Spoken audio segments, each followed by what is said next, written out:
Content is king. And nowadays, when there are so many videos on the internet, your editing needs to be sharp if you want your videos to stand out. And so that's why in this video, I want to show you some of the editing tricks and techniques I use in my content, as well as shorts and reels of creators I work with, some of them having millions and millions of views. I'm gonna use desktop CapCut version for this tutorial, but you can do the same things if you're using CapCut on your phone. If you've been following recent trends, you've probably noticed that texture effects or some of those cartoonish looking overlays. And that is actually super easy to achieve in CapCut. All you have to do is just add your object to the timeline, go to the effects section and scroll down to textures. Here you will see all the fun stuff you can play with. But dots, sail screen and folds 4 and 5 are gonna be the ones I see most often being used by people on the internet. To apply them, just drag them over the object and play with the filters on the right until you get the desired result. And here's a quick tip. If you wanted to take one step further, look for play pendulum effect, which when applied to the object will make it wiggle from side to side. A lot of people are making a mistake of just putting the text over their recording. The problem is, it's just hard to see sometimes, since there's so much going on the screen all of a sudden. And there are two ways you can go around it. First, download some animated backgrounds and use them instead. You can download them for free from Google somewhere, just type free animated background. And the second way to go around it, blur the background. Head to the effects section and look for blur effect. Place it over the top of your footage and set keyframes at the beginning and at the place where you want the title to appear. Now as you see, it looks cleaner and it's easier to read it. Keep in mind that some of the people gonna watch your content while they're sitting at work or sitting in a classroom, so there's no audio on their phones. That being said, they won't be able to hear you, so adding captions to your videos is crucial. CapCut makes it super easy for everybody. All you have to do is just select the text, auto captions and create. After the captions are generated, you can always modify them to your liking on the right side, and even change the animation of the text, turning them into so-called dynamic captions, when the words appear on the screen as you pronounce them.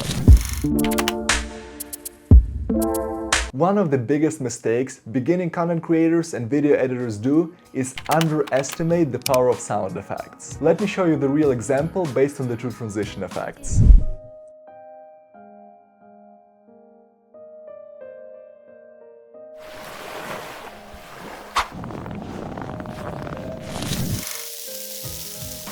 As you see, it's like night and day. Whenever you are editing your video, think about some sound effects that you can introduce to the viewer to kind of get them into that atmosphere of your video. Few of the ones I use more often: swishes, swooshes, pops, risers, camera shutters, some paper crumbles, and old film. If you want to dive even deeper into sound design and learn more about that, there's a great Peter McKinnon video I watched recently. I would highly recommend you to watch it. I'll leave a link somewhere here, so feel free to check it out. Meanwhile, let's move to the next tip.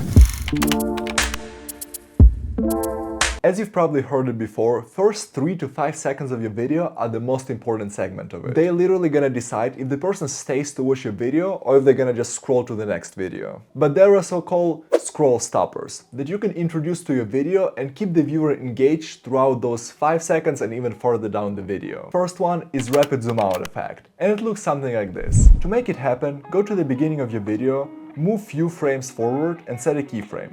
Then go to the very beginning and scale up your video. After that, just add a whoosh sound and you are golden. Second one is adding some text or adding a text template that will immediately clarify what your video gonna be about. Let's say you're reviewing some video game. You can literally go to the text templates, select the one you like and come up with some catchy text. You've probably seen this slow zoom in effect to create the tension and draw the viewer's attention in. Or a sudden zoom to make an emphasis. Well, anyways, you can achieve those two effects in CapCut very easily. Go to the beginning of your clip and set a keyframe. Now move to the place where you want the zoom to end and scale it up to the desired size. The shorter the distance between those keyframes, the quicker the zoom effect will be. And last, but definitely not the least one on this list, transparent background. You can literally separate yourself from the background and put whatever you want behind your head, or even change the background completely. To do it, just duplicate the clip, place it right over the top of the current one, head to the cutout and select auto cutout. CapCut will do its magic, and if you hide the bottom layer, you will see that it worked. Now, if you want to put anything behind your head, just place it between these two layers and voila! CapCut is amazing and very user-friendly software. It has so many cool effects and other cool tricks that can spice up your videos and make them more interesting and more engaging to watch. I actually just made a video recently about 6 CapCut effects that you should know about. I'll leave a link somewhere here, make sure to go check it out. If you like this video, you found it useful in any way, I would highly appreciate if you subscribe to the channel, it will help me tremendously. You will learn more about editing, leave a like, and I'll see you in the next one.